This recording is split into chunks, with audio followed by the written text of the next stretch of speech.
Influencing soldiers through their social media. Instagram works best, Twitter not so much. Separ credential-stealing malware successfully lives off the land. NoRelationship attacks get past some email filters. Spamming users to get your point across may not be the best form of disclosure. University researchers find a man-in-the-room bug. Other researchers think they could capsize a ship. And password managers remain a good idea.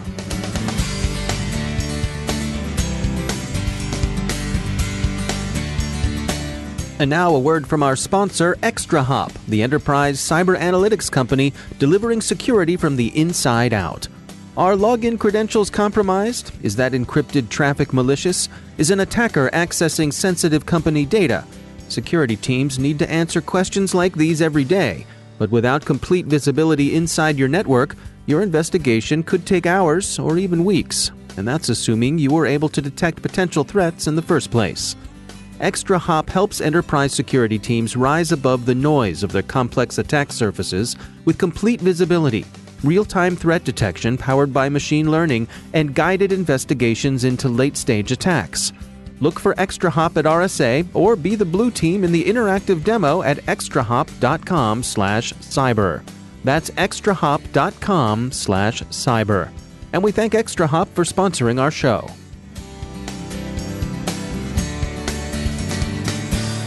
The CyberWire podcast is made possible in part by RSA Conference, taking place March 4th through the 8th at the Moscone Center in San Francisco. The CyberWire is a proud media sponsor of RSA Conference, where the world talks security. Learn more and register today at rsaconference.com/cyberwire19. From the CyberWire studios at Data Tribe, I'm Dave Bittner with your CyberWire summary for Thursday, February 21st, 2019. Social media posed enough operational security problems for Russian forces operating against Ukraine that the Russian army cracked down on their soldiers' online presence. It was revealing information about units' operations, including such matters as their very presence in Ukraine, a presence Russian hybrid war doctrine would have preferred to cover with the fig leaf of Green Men militia, plausible deniability, and also general OPSEC. It's a general problem, certainly not confined to the Russian army. During a recent exercise, NATO Red Team operators ran various fishing trawls and honeypots against NATO soldiers. The results were discouraging. Military personnel put enough personal information online to render them vulnerable to influence and social engineering. Troops also discuss matters better left undiscussed, of course, but the NATO exercise is interesting in that it showed that the personal data overshared online enabled the Red Team to, as NATO puts it, induce certain behaviors such as leaving their positions, not fulfilling duties, etc. More specific than that, the report doesn't get. There are some interesting sidelights on which social networks were most easily used to exert a malign influence over the troops. Twitter was basically a waste of time. Instagram and Facebook were a different matter altogether. Blue forces during the exercise did succeed in recognizing and blocking some bogus Facebook pages, but others got through. And Joe and Jane Troop were suckers for Instagram. Security firm Deep Instinct says it's observing new instances of Separ credential-stealing malware. A maliciously crafted Adobe file is the typical infection vector. Once installed in a victim's system, Separ lives off the land by abusing legitimate files and tools. The attack is simple but effective. The malicious script is short and easily overlooked, and the dual-use software it takes advantage of makes it relatively quiet, even without elaborate obfuscation, and it's said to bypass many legacy antivirus products. Another attack in circulation is evading Exchange Online Protection URL filters. According to researchers at security firm Avanan, NoRelationship attacks are evading the link parsers that many filters use to screen email for malicious links. When link parsers don't scan the full document, instead consulting a relationship file for a list of links that a document attached to an email contains. If a malicious link is removed from the xml.rels file that accompanies the document, the link is simply not noticed by many parsers. As you go about your day, minding your own business, have you ever stopped to consider how many times a day you're being recorded by some sort of video camera or other security surveillance device? Our UK correspondent Carol Terrio did, and she files this report. Did you guys know that London is ranked by some as the most spied upon city in the world, ahead of China? The estimate count of 2018 CCTV cameras in London, 500,000. For a city of 9.2 million, that's a camera for every 18 people. So for context, Chicago is touted as the US city with the most surveillance, and it has an estimated 4,000 cameras, which pales in comparison to London's 500,000. So maybe we shouldn't be surprised that London's Met Police got the thumbs up to try out a live facial recognition system. Now, of course, not everyone is on side with these trials, including Big Brother Watch, a privacy group who poo-poos the idea of mass surveillance. First, you got to understand how the Met's automated facial recognition system works. So the Met load up a watch list. These are pics of offenders that have fallen foul of the police or the courts. These pics are analyzed by the software to measure the structure of each face, the distance between the eyes, the nose, the mouth, the jaw, the eyebrow shape, etc. The surveillance system is placed in a van to monitor an area of London. If they find anyone that matches one of the offender pics, the system sends an alert to a nearby officer who can review and verify the match and then make the decision on what next steps to take. Ivan Balhatchit, strategic lead for this technology, had this to say. Quote, "The technology being tested in this trial is developing all the time and has the potential to be invaluable to day-to-day policing," unquote. Now, the system has been criticized for its unreliability. According to information released under the Freedom of Information laws last May, the Met's automated facial recognition system has a false positive rate in the 90% range. So that means for every 10 people it matches to an identity of an offender on the system, only one is correct. Even so, this technology must seem like a godsend to the London Met, who have been facing serious budget cuts. So imagine the allure of facial recognition technology. It's like a bag of pollen to an overworked bee. But the Met need to keep the public on side for this to work. It's a delicate balance between improving safety and respecting the privacy of the people the cops are paid to protect. Now, last week, we saw the 9th trial of this facial recognition technology. It took place in the London borough of Romsford, and a minor altercation did not help matters. Okay, let me walk you through it. So this man finds out that there's an active facial surveillance trial in the area and pulls up the top of his sweater to cover the bottom of his face, puts down his head to walk past. But a plain-clothed police officer stops him and asked him to show his ID. He did, but then he told the officer to piss off, which is basically the British equivalent of a salty "go away now, please." The cop handed this man a £90 fine after he protested angrily at being stopped. But this tete-a-tete has ruffled quite a few feathers, because the Met's official page on these facial recognition trials clearly states, quote, "It's not an offense or considered obstruction to actively avoid being scanned," unquote. So what the Met Police are saying on their website and what the Met Police are actually doing are not aligned. And the concern is it will add to the frustrations and tensions around the use of facial recognition technology in the most spied upon city in the world. Now, we wait for the full independent evaluation of this facial recognition technology. And as we wait, Big Brother Watch announced its legal challenge against the UK's mass surveillance technologies will be heard in Europe's highest human rights court. I can't help but think that in these unique political times, Big Brother Watch better get its skates on. This was Carol Theriault for the CyberWire. Don't forget you can check out Carol Theriault on the Smashing Security podcast with her co-host Graham Cluley. Their guest this week is Joe Kerrigan, my co-host on the Hacking Humans podcast. It's a small little world. Do check it out. It's a fun show. A Fuckuntaktya hack suggests where the limits of responsible disclosure may lie, and as Naked Security suggests, the line should probably be drawn on this side of spamming thousands of people to make a point.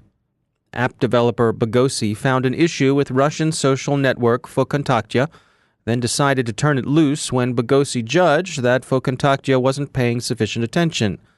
Bagosi claimed the Valentine's Day spam it induced was a harmless and necessary attention-getting caper. ZDNet says Fuckuntaktya was not amused and shut down much of Bagosi's presence on its platform. Two other interesting potential hacks are in the news this week. One is a proof of concept, the other more of a thought experiment. The proof of concept comes from researchers at the University of New Haven. They found it possible to eavesdrop on users of the popular virtual reality program Big Screen. Big screen is described as a virtual living room used for entertainment, communication, and collaboration. Since the University of New Haven researchers were able to do such things as turn on user microphones and enter big screen sessions without the user's knowledge, they call their proof of concept a man-in-the-room attack. The researchers disclosed their findings to Big Screen, and the company fixed the vulnerabilities last week. So good on all of you for responsible disclosure and responsible patching. The other potential hack we'll call a thought experiment, because actually doing it would be pretty devastating. Pen test partners who've been noodling some maritime system vulnerabilities recently were wondering whether it might be possible to send a ship to Davy Jones' locker and leave no easy-to-get-at evidence to tell any tales. After thinking it through, they concluded that it could be done through NMEA 0183 messaging. GPS devices and other shipboard systems use such messaging to communicate. So, suppose you got into a ship's network. It's a little like hacking a car. Many ships' devices use Windows XP or Windows NT, and Pen Test Partners thinks, reasonably enough, that a lot of those devices still have their default credentials installed. Even if they don't, they're likely to be susceptible to a firmware downgrade compromise that the researchers think is a relatively trivial hack. Once an attacker is in, he or she could meddle with the ship's ballast, render the ship unstable, and capsize it. An IoT vulnerability with uniquely maritime implications. Don't try this at home. Or at sea. And if you're operating a vessel, take a look at the claimed vulnerability. A report this week from independent security evaluators called out password managers as being potentially leaky. The researchers said that the password managers they tested stored either a master password or user credentials in a device's insecure memory while the managers were in use. They said there was no insecure condition while the managers were not in use. The researchers also said they still recommended that people use password managers and that those services made a substantial contribution to security.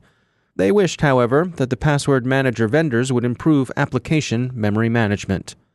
Many of the password manager vendors took issue with the report.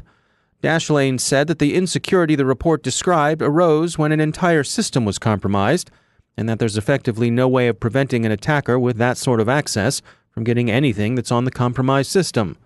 LastPass said that in their recent releases, they've already mitigated the vulnerability. LastPass shuts down and clears memory when a user logs out. 1Password thinks that any cure for the issue would make matters worse. KeePass says something similar, but everyone, vendors and researchers alike, agree on this. For heaven's sake, use a password manager, and don't set every account you use to Ninja or Camaro just because it's easy for you to remember. Now I'd like to share some words about our sponsor, Akamai. You're familiar with cloud security, but what about security at the edge? Akamai's Edge Security defends your business, your customers, and your users from threats by deploying defense measures closer to the point of attack and as far away from your people, applications, or infrastructure as possible. Security at the edge is dynamic and adaptive. With the world's only intelligent edge platform, you can surround and protect your users wherever they are, at the core, in the cloud, or on the edge, and everywhere in between. If you're going to RSA this year, visit Akamai in the North Hall booth 6153 to take part in their Crack the Code Challenge for an opportunity to win a new 3D printer. Akamai, intelligent security starts at the edge. Learn more at Akamai, that's akamai.com/security. That's akamai.com/security. And we thank Akamai for sponsoring our show.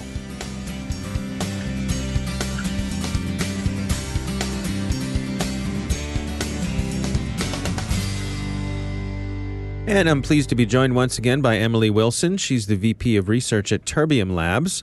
We want to focus today on what you are seeing in terms of law enforcement and dark web activity. You've seen some things shifting around lately? I have. And I know we're all very tired of hearing 2019 predictions. So instead I will call this something I'm watching. Okay. Something I'm watching this year. So I'm keeping an eye on the kind of shifting attention that law enforcement is paying toward the different dark web communities. when we think about law enforcement takedowns or activity when it comes to the dark web, we're thinking mostly about heavy hitters like drugs or weapons or child abuse. That's what we think of historically. When when you go after these major markets, that's what all of the indictments or all of the attention is going toward. We have to get the guns off of the street, and we have to win the war on drugs. Right. What I'm curious to see, though, with some precedent that was set last year, is how law enforcement attention shifts toward cybercrime that's related to fraud activity.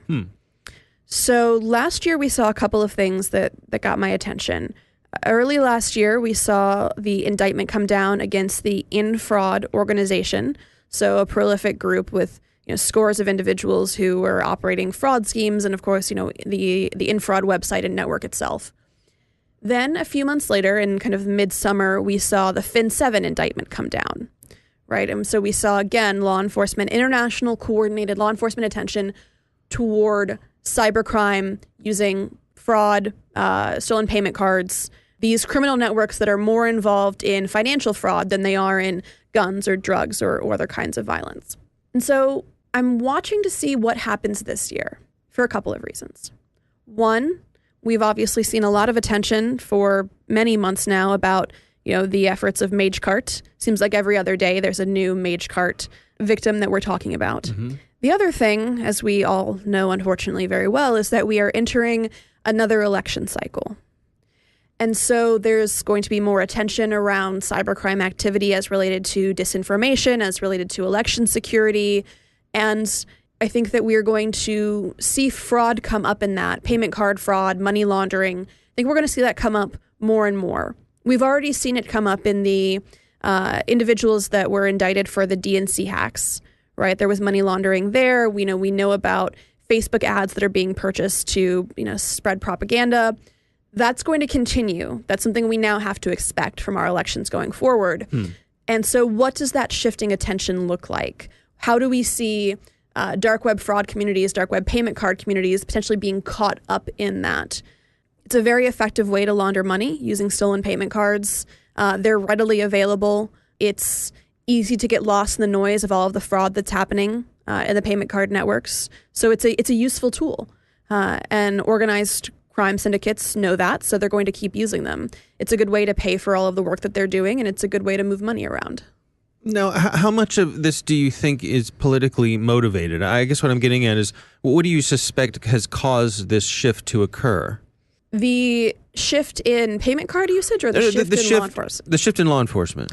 I think it's a combination of having opportunities, getting tips, getting a break in a case, and being able to go after an organization, and the fact that we are seeing things like this get caught up in sexier topics that would warrant budget effectively. One of the things about fraud that's kept it sort of out of the limelight in the dark web takedowns of the past is that fraud isn't sexy. Fraud, no one really cares. People care about guns. They care about drugs. They care about children. You can put names and faces toward that. You can create a sense of urgency there. But fraud is sort of an acceptable part of doing business until you put it in the terms of election hacking or until you put it into the terms of broader data security issues, as you have with MageCart, until you start seeing grouped victims in the hundreds of millions, or you talk about state security or propaganda. That's when we start to see attention going toward those. And I think people know to expect it now. They're going to be looking for it. And I think we're going to see some fallout